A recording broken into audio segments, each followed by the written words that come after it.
दुश्मनी से पूरी बंगाल की जनता परेशान, सिंडिकेट की उगाही से पूरी बंगाल की जनता परेशान। और जिस बंगाल में कभी सुबह सुबह रविंद्र संगीत सुनाई पड़ता था, वो बंगाल आज बम धमाकों से गूंज रहा है। मित्रों, बम धमाकों से गूंज रहा है। पूरे देश में गरीबी कम हो रही है, मगर बंगाल में गरीबी कम होने का नाम नहीं देती। भ्रष्टाचार चरम सीमा पर है। मैं बाद में बात करूंगा, मगर मैं आपको बताने आया हूं भाइयों, मैं गुजरात से आता हूं। मेरे जीवन में किसी नेता के घर से इतनी सारी नोटों की गड्डियां किसी ने अपने जीवन में नहीं देखी होगी। मित्रों, जो बंगाल साहित्य, विज्ञान, कला, आजादी का आंदोलन, आध्यात्म, उद्योग और कृषि में पूरे देश का नेतृत्व करता था, वो बंगाल आज सबसे पिछड़ा बनाने का काम दीदी ने किया है। दीदी ने बंगाल को बर्बाद कर रख दिया है। मैं आज बंगाल की जनता को कहने आया हूं, एक बार पूरे देश का विकास देखिए। मोदी जी ने 60 करोड़ गरीबों के जीवन में बहुत बड़ा परिवर्तन लाया है।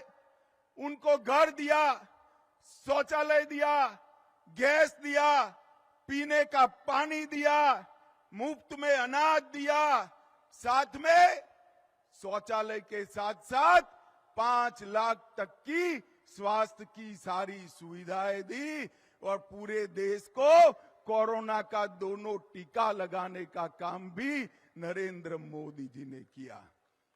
पूरे देश में आतंकवाद को मोदी जी ने समाप्त किया है। मुझे बताओ भाइयों बहनों, ये कश्मीर जो है हमारा है या नहीं है? जोर से बोलो, है या नहीं है? जिस कश्मीर के लिए, जिस धारा 370 को हटाने के लिए बंगाल के सपूत श्यामा प्रसाद जी ने बलिदान दिया था, वो धारा 370 को मोदी जी ने समाप्त कर दिया। वामपंथी उग्रवाद को नकेल कसकर समाप्त करने का काम मोदी जी ने किया। भारत के तिरंगे को चंद्रयान के माध्यम से चंद्र पर पहुंचाने का काम नरेंद्र मोदी जी ने किया। नई संसद बनाई और देश के अर्थतंत्र को 11 नंबर से 5वें नंबर पर लाने का काम नरेंद्र मोदी जी ने किया है। और मुझे बताओ बंगाल वालों, अयोध्या में राम मंदिर बनना चाहिए या नहीं बनना चाहिए? दूर तक जोर से बोलो, बनना चाहिए या नहीं बनना चाहिए? एक कांग्रेस पार्टी और ममता बनर्जी सभी लोग इकट्ठा होकर राम मंदिर को रोक कर रखे थे। मोदी जी ने 2019 में इसका भूमि पूजन किया और 22 जनवरी 2024 को मोदी जी इसका प्राण प्रतिष्ठा करने वाले। मेरे साथ जोर से बोलिए, जय श्री राम, जय जय श्री राम। मित्रों, मोदी जी ने देश को हर क्षेत्र में आगे बढ़ाने का काम किया है। और यहां क्या हुआ? राजनीतिक हत्याएं, लगभग 212 भाजपा कार्यकर्ताओं की हत्या हुई। मैं दीदी को कहकर जाता हूं, हम भाजपा वाले हैं, हमारा कार्यकर्ता हमारा भाई से बढ़कर होता है, भाई से बढ़कर होता है।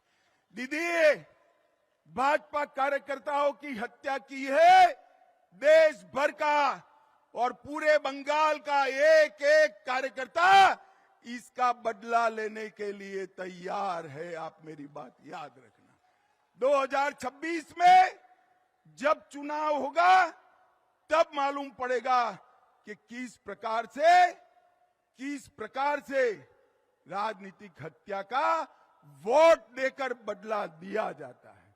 मित्रों, बंगाल को पूरे भारत के अंदर भ्रष्टाचार के कारण बदनाम करने का काम ममता बनर्जी की सरकार ने किया।